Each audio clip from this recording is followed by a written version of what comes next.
धन्यवाद देना चाहती हूँ कि इस महत्वपूर्ण मुद्दे पर आपने मुझे बोलने का मौका दिया।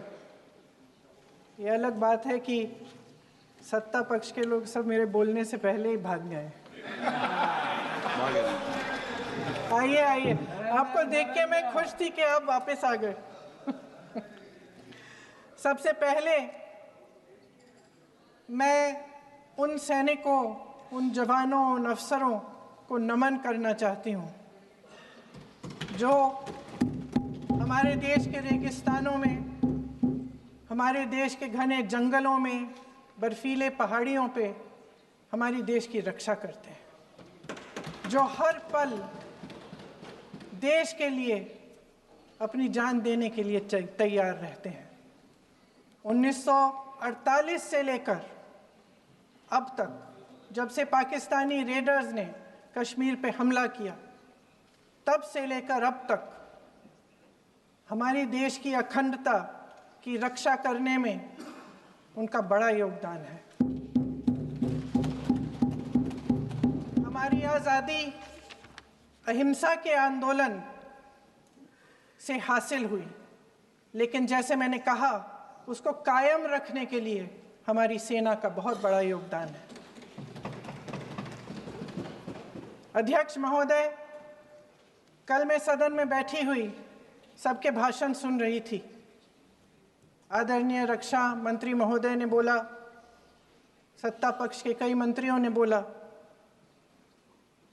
1 घंटे का रक्षा मंत्री जी का लंबा भाषण था। सुनते सुनते एक बात मुझे बहुत खटक रही थी। उसके बाद जब दूसरे भाषण भी सुने आपके सत्ता पक्ष के, तब भी ये बात बार बार मेरे मन में आ रही थी कि सारी बातें कर ली, ऑपरेशन सिंदूर की बात कर ली, आतंकवाद की बात कर ली, देश की रक्षा की बात कर ली, इतिहास का पाठ भी पढ़ा दिया, लेकिन एक बात छूट गई। उस दिन 22 अप्रैल 2025 को जब 26 देशवासियों को अपने परिवार के सदस्यों के सामने खुलेआम मारा गया, तो ये हमला कैसे हुआ, क्यों हुआ?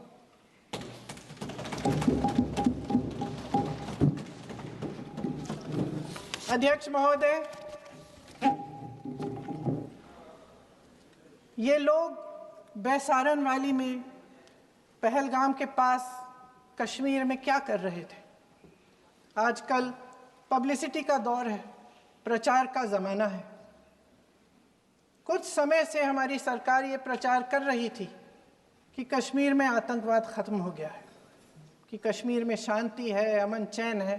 प्रधानमंत्री जी ने खूब भाषण दिए, देशवासियों को कहा कि चलिए कश्मीर चलिए, सैर करिए।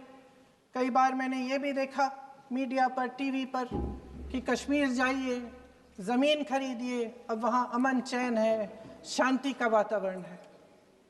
इसी बीच शुभम द्विवेदी, एक कानपुर के नौजवान,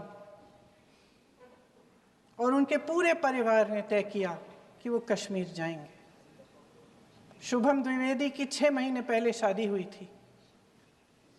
उसकी पत्नी ने कहा कि उनके बीच एक ऐसा रिश्ता था, प्रेम और दोस्ती का ऐसा रिश्ता था कि वो एक दूसरे को बच्चों की तरह हंसाते थे।